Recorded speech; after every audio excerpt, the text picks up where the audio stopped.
This is your Monday daily delivery. Patrick Reusse joins me as usual. I'm Michael Rand, back at it. Regular week, regularly scheduled programming. Hope you enjoyed last week's special editions. Patrick is on one of those talking about the U.S. Open. If you missed all those, it was all about last 1991 and all the major events in the Twin Cities. But the beauty, Patrick, of not doing regularly scheduled shows for a week is we got a lot. We got like a whole 10 days worth of stuff to get to that I haven't even talked about yet. And plenty of things have happened, even if it was the traditionally slowest week on the sports calendar.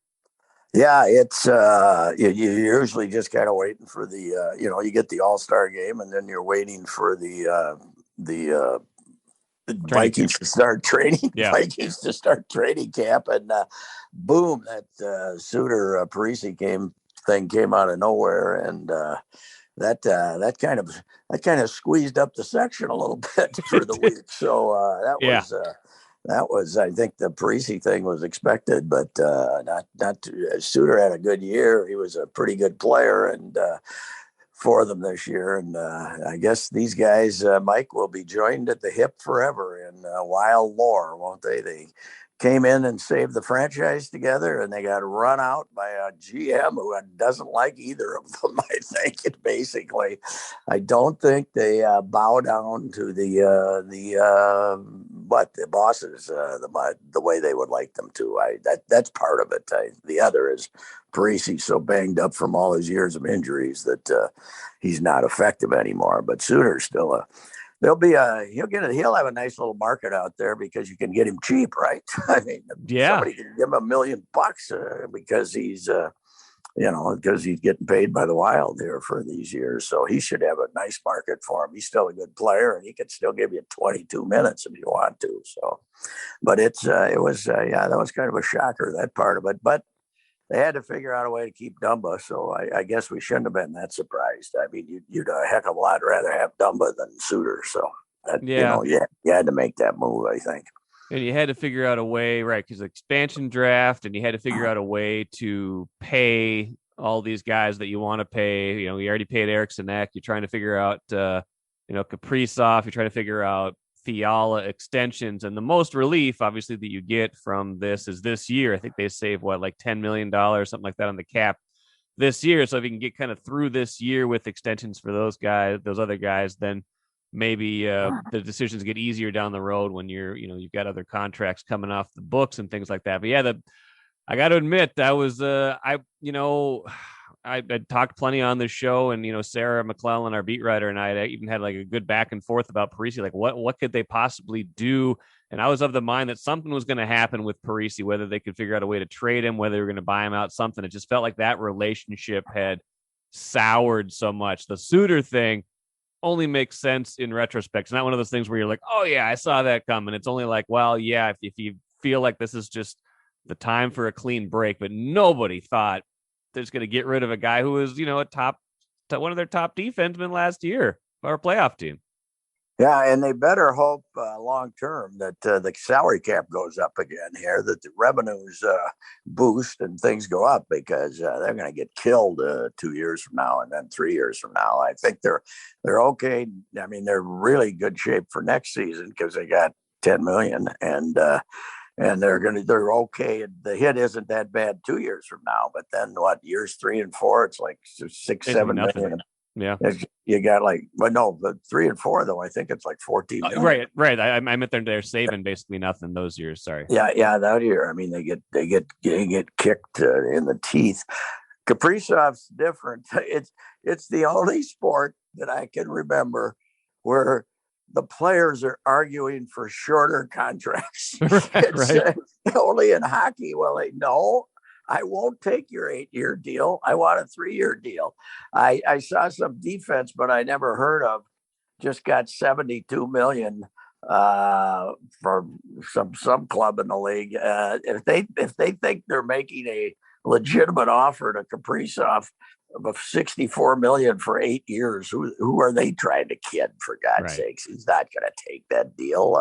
No. And Guerin feistily saying, "I'm not up on the offers just because we got more money." Well, I don't know if the kid just doesn't sign, right? He doesn't. I mean, if I'm him, I don't sign anything. Then see what happens, right? Yeah, I mean, it's all a negotiation at this point too. Yeah. I'm sure there, you don't want to tip your hand, you don't want to go too far, and then you lose your leverage, stuff like that. But yeah, it's just all very interesting. I mean, as someone who was on the fringes of Suter Parise watch 9 years ago, and I accompanied Reusse, who was at the Star Tribune, accompanied him to the airport, and we were like frantically, like Parise was arriving in town at the airport one time with, I think it was his fiance at the time, now his wife, and they've got 3 kids now. They're just coming to town because they've got family here, and we're like stalking him, trying to figure out what gate he's coming in. I'm like recording video of Zach Parise, and just a reminder of like what a big deal that was. And I guess I think it can be argued that it was worth it, but it also can be argued that we saw this. You could see this kind of scenario coming. That it wasn't going to be a 13-year relationship. That at some point they're going to have to say, you know what, that the run was fine, but we got to cut the cord and pay these guys off. And maybe it came a year or two earlier than I thought, but you think it was worth it to kind of revive what they had going there? I really think they were in an absolute panic over there. They had just had one of the most boring seasons in history. Yes. And then you hit the lockout, for God's sakes. When they came back from the lockouts, they would have had 12,000 people in there. Their season ticket base was in a state of collapse. And they finally had, the people in Woodbury had finally decided, the hell with it. I got better things to do with my money. Watch this boring team. And then they came in and they had 2 non-sellouts right out of the lockout. And then for like 8 years, they didn't have an unsold ticket, with these guys. So they reinvigorated the franchise. There's no doubt about it. We got to remember how much, how bad things were going to be for them, that they finally were going to get what they deserved, which was the end of the honeymoon, because they got the longest honeymoon without doing anything around here of anybody. And signing these 2 guys gave them, 8 more years basically of selling tickets. Yeah. And, and even though they didn't deliver, anytime you make a big move like that, talk about championships comes up in the press conference. Everybody's giddy. They're we're going to win a championship. Even though they never got past the second round, they only even got to the second round twice. They made the playoffs 6 years in a row. Made it a couple. Made it last year. I don't think we count Adam. I'm not counting 2 years ago as playoffs. That's not the playoffs. That's not the playoffs. Can't say that. You can't announce this is not the playoffs, and then at the end, and then they have to say, okay, they were the playoffs. Okay, right. We did squeeze the top 24 teams into the playoffs. 24, okay. Top 24. They were a top 24 team a couple of years ago. But that said, these guys, I know Parise was banged up some of these times, but in the 9 years they were here, they probably, when they signed, they were in their primes. They probably performed about how you would have expected them to perform, right? They probably gave you about what you expected. Yeah, I would say so. I would say that. And, Parise had some pretty good sized scoring seasons, and he's not a sniper or anything like that. But the other guy, when you were in the playoffs, when you were in good games, he was playing 30 minutes. Right. He was a horse. So he's a little feisty, I guess, a little hard to get along with, but who cares? Defensemen are supposed to be ornery, right? So I think that there was that they were lucky to have them, and to any fans who want to blame them for the fact that they didn't have a long playoff run, it's hockey. It takes about 14 guys. It doesn't take 2. So. And plus it takes a goalie who can stop a beach ball when the playoffs are on too, which has a lot to do with it. So they never, Dubnyk was good for periods of time, but here's what interests me about them though. A lot of stuff went right this year. So Parise was banged up, blah, blah, blah, but in this shortened season, a lot of stuff went right, including Cam Talbot playing great. They're goalies, man. They're relief pitchers. they're place kickers. They're those guys that are great one year and not great the next, unless you're a really top level guy. And you're gonna all of a sudden, if Yes. he's just average, and then some other things go wrong, I don't, it's hockey. It's so damn random that there's no guarantee that some juggernaut is being built here. And then if you get the Russian in a bad mood because you're giving him a bad time on his contract, who knows? He might not be what he was. And I don't know. I think they went into this season with great uncertainty, and I think next season they go in with more optimism, but also a chance that they'll end up fighting to get in the playoffs again. I think you're right. I've been kind of eyeballing them as a candidate for some kind of regression. Just, you're right. Talbot played really well, and let's not forget too the stretch where Talbot was. I can't remember if he was hurt or if he was on the COVID list, or maybe there's a little bit of both. Kakkonen played really well, and that was a stretch where they needed him to kind of stand on his head a little bit. And Kakkonen reeled off like 8 wins in a row at some point too. So I don't think they should be able to count on that sort of thing next year. And the division they played in was top heavy. They got to beat up on a lot of teams below them that helped them out this year too. Yeah, I mean, they had 2 really good teams above them, and St. Louis didn't play up to expectations, but the bottom of the league had about the 3 worst teams. I do have one key question for you this week with the expansion coming. Yes. What's your view of Kraken as a nickname? I think we should know what something is when you name a name. When you come up with a name, you can't just reach into the archives of Gothic history and come up with some damn name. You got to have a name that I know what it is. Now, Wild is vague, obviously. Yeah, vague, but we know what Wild is. You're kind of goofy. Do we though? Right? I mean, you're wild and crazy, the wildings, that kind of stuff. But the Kraken, I don't approve. I sorry. Yeah, I don't like it. I think it's okay. I like unique nicknames. I think it's a little bit maybe it's a little bit of a reach. It's a bit of we're trying to be a little bit too cute. The uniforms, the sweaters. The sweaters look nice. So I think they did a good job with that. But I think teams sometimes try to be a little bit too unique. I'm not. Well, you got Lewicki. You got both Lewickis, the smart one and the not quite as smart one. And you have. I hope they listen to this. And you have you got Sperling involved, and I mean they got the genius marketers of all time. You know what? I've been saying this. Gary Bettman gets a lot of abuse. He does. Gary Bettman is in Seattle. He will take that. The NHL is going to take over that town. Everybody talk about bringing back the Supersonics.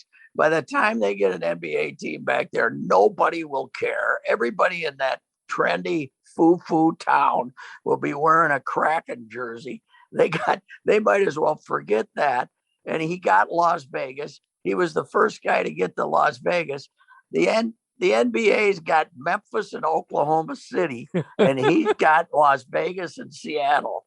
He's a genius, and he should stop getting booed when he's at hockey events, because that guy has done wonders for that league, in my opinion. Yeah, that's a good point. Maybe the second half of his tenure has been much better than the first half. I think he got some deserved boos for not being able to traverse some of those labor things early on. But yeah, just by standing still, even he's allowed some of his competition to fall below him.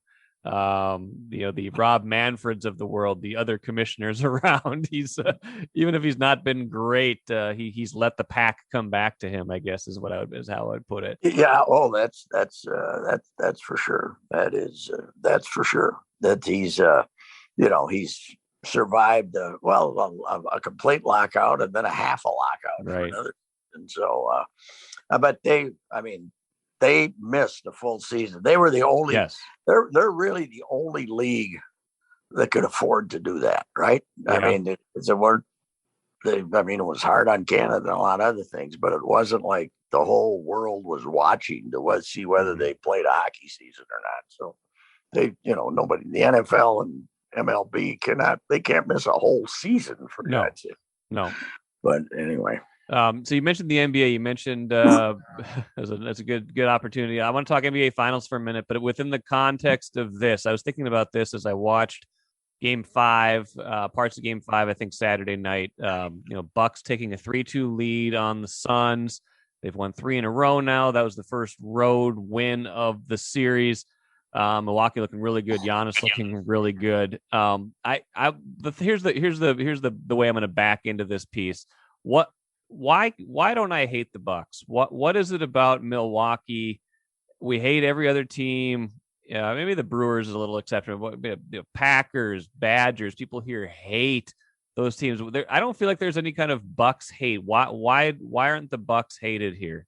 I don't get it. Well, why would we? We're not in the same division. They don't play them. They, in the same conference, I guess. We here's the main reason. We don't care about the Timberwolves. Right. They've driven us nuts, and nobody cares. That was the answer I wanted. Thank you. There's no emotional connection to the Timberwolves that would say, "Boy, if it wasn't for the Bucks, we'd be winning the division." They're not in the same division. For old time NBA fans like me, I used to go to Milwaukee to watch games, because we didn't have a team here. And I'd go down and see McHale every year when he came to town with Boston. He could drive down there and watch games. Plus, I think in that league, everybody would want to root for a mid or lower market team, right? When you've had a league where, we're going to go to the Lakers. The Lakers, Mike, at one point, is not as high now, but since they left here at one point, they were in the NBA Finals 26 times in 51 years. I believe that was the stat. I know at one point it was 25 out of 50, and then they did it another year. We don't like to see LA, and it used to be the Knicks, not anymore, but Celtics, to some degree. We don't like to see the big markets. We don't like the Yankees. Mike. Right. That's the problem. Right. So the Bucks aren't the Yankees. They're the Lakers. They're somebody else. And I think to some degree, you get a little hope that maybe it is possible. I don't think here, maybe it is possible that you can someday compete for an actual championships.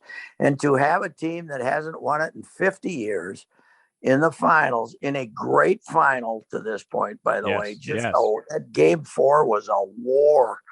I said it was the Gallipoli of basketball. It was fantastic, that game. That Giannis block. The whole game, but there was every basket was a war. And to see a team that hasn't won one in 50 years against a team that's never won it in all their long history, two teams that came in together is pretty, is great for the NBA. And the fact people are watching because they have been sucked into this fierce competition between teams with really interesting players, Booker and Giannis. And, these guys are, Middleton is a great player. And it's kind of fun to see something new, isn't it? And yes. I'm rooting for the Bucks because, I don't have any great resentments towards Wisconsin or anything. I kind of think it's fun when Jonathan Taylor's kissing the axe in our end zone, and we got a great photo of it. A great photo of it. So that's, and I think the Badgers are the same as the Bucks. If they can do it, why can't we? That's kind of my attitude about Wisconsin in general. And Packers, I think I think the Packers are a fierce rival, which is wonderful because we really lack in the pros. In the pros around here, Timberwolves don't have any rival. There's no rival. The Wild doesn't have any rival, right? Ooh, they're coming to town. The Blackhawks for 2-3 years, but that team's coming to town. I got to go watch them because I hate them. There's none of that in hockey with the Wild, and there's there's really None of that with the Twins. The Twins have never had an arch rival in baseball. The White Sox to some degree, but that comes and goes too. The Packers are our only eternal rival around here. So I don't think it's in the pros. So I don't think it's any surprise that people are neutral about the Bucks. I've seen that on Twitter. People, how about you people want the Bucks to win? And I think it's just a rivalry thing. The Bucks have never been a rival to the Timberwolves.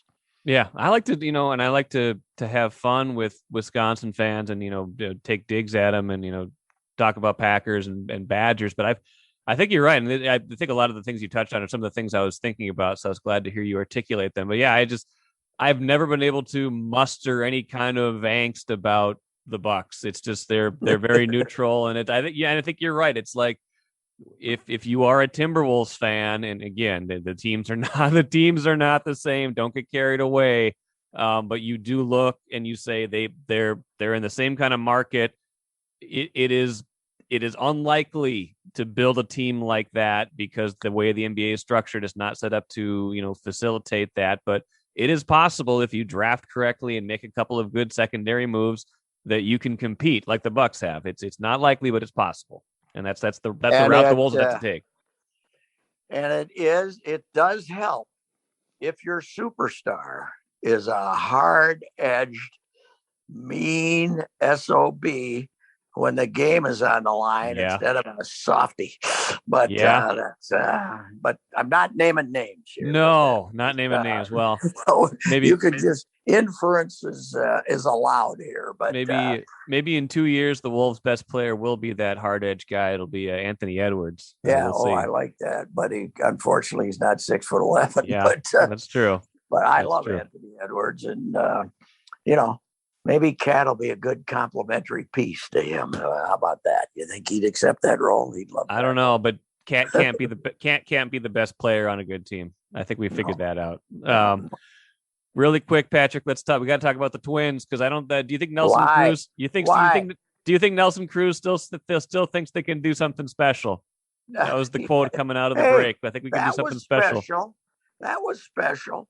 They hadn't been shut out by the Tigers in 89 games, and they got shut out twice in 3 games. That was pretty special. That was special. You think that was special? That was special. 2 hits one game and 2 lousy hits, and then yesterday, I don't know what, 4 maybe 4 or 5. Yeah. I don't know what it was. Boy, oh boy. Even Doc Rock was in his own way. Taking some shots at the boys about their lack of attention to detail and screw ups. And I missed that. I didn't see it. Well, today you read between the lines in Phil's piece today. It's there's something about the missing signs and stuff like that, and everybody being dead. Here's one of the problems. Nelson has been basically cool here for a month, right? Do you think anybody wants him? Yeah, he's been hot and cold this year. Like, here's the problem though. Every time I think he's done, he goes on a tear. So he's probably getting ready to do that now. Like every time you say, but he's been very. But him, you're going to trade for 2 AA pitchers. Right. I mean, you're trading Nelson as a favor to Nelson, right? Yeah, so you're trading him for a lottery ticket. You're not trading him for a sure thing. You're trading him to give him a chance to, at age 41 to go to a World Series again or something. But the other guys, I mean, Barrios laid it out for him today. That was interesting. Lance Lynn got 2 years, $38 million. Jose cost you $25 a year, right? At this stage of his career, his durability. I mean, he's probably like 5 for 120, something like that. Yeah, at least, maybe more. Yeah, I think he's got huge signs in front of him. And the Buxton rumor that he's out there. Well, if they're going to offer him 70. You might as well, save your breath. It's not, you're not going to get him for 70 unless it's a 3-year deal or something. Right. I don't think he'll take that. And this is absolutely not the time to trade him because of the injury history and the fact that he can't play. Now, if he plays the last 2 months of the season, let's say, you think he'll show up in August here pretty soon? I don't know. Yeah. Probably not. But if he plays, let's say, the last 50 games, if he plays 40 of them, you got a better chance to get something for him in December or even halfway through next year than now. Who's going to give you something for him now before this trading deadline when they haven't seen him play? You're not. What do you think? You got the greatest doctors in the world who can guarantee he's going to be healthy? You're not going to get. You're not going to get diddly for him. I don't think so. No, and plus, like, position players don't usually get. It's more pitching that gets dealt usually at the deadline. Yes. Position players are more of an off-season trade, and still, he'd be going into his final year at that point. But it'd be a lot to think about. I mean, they seem like they're convinced that they can hit reset and that they want to have these guys around in 2022. I just, I don't see it. I don't see it at all. They're saying that they don't believe it. They know it. They know they're starting over again. My prediction: Taylor Rogers gone. Yeah, they're going to get something for him. They're a lefty reliever with his ability. And that you still have a little control over. I think they'll trade him, and because the guys you should be trading are the guys you can get something for, right? Not just on more garage sales who bring in nobody that's going to really help you, But here's the good sign. Did you see that Matt Shoemaker pitched 5 scoreless innings for the St. Paul the other day? I did not see that. I think the shoe might have figured it out. We might get the shoe back here pretty soon. Let's go. Bring him back. On. Bring back the shoe. Let's go. Come on. That's the thing, though. Imagine if they trade like Happ and Pineda. There's going to be some there's going to be some openings in the rotation that are already thin rotation. The Whiteys are a little terrified today because in game 1 of this series of this doubleheader, they have to face. They're sending Lance Lynn out to take on Griffin Jacks. Yeah. Griffin Jacks should have stayed in the Air Force. I've seen Griffin Jacks pitch. I've been to 2 Saints games this year, and Griffin Jacks has started both games. And he's pitched well in both those games. But that's not big. I don't think big league starter. No, I don't think he does. I don't look at him and think long-term future. Maybe I'm wrong. I don't know, buddy. I didn't look at him and think that's a guy that's going to help soon. That's not what I got out of those experiences. We taxpayers pay all this money to put these guys through the military academies, right? That's us. Yeah. We're paying that. How come we're letting them go play sports? Roger Staubach had to serve his 2-3 years. Let's make these guys serve their time. Come on, let's go. Let's stop giving them the waiver for sports. Come on, let's get our money's worth as taxpayers here. Damn it. Well, I'll probably have more Twins deadline discussion probably on tomorrow's show with Phil Miller. I think he's going to join me. More Parise Suter stuff this week later too with Sarah McClellan. Patrick Reusse, before we go, I got to mention the Loons beat Seattle for the first time ever as an MLS team Sunday. I know you're fired up about that, so I want to give 1-0. Beat them 3-0 and come back and talk to me. Beat them in the playoffs. Okay. Well, we will talk about that a little bit more. Thanks, Patrick. We'll get you again next Monday. Have a great rest of your day. All right. Okay, sir. Thank you.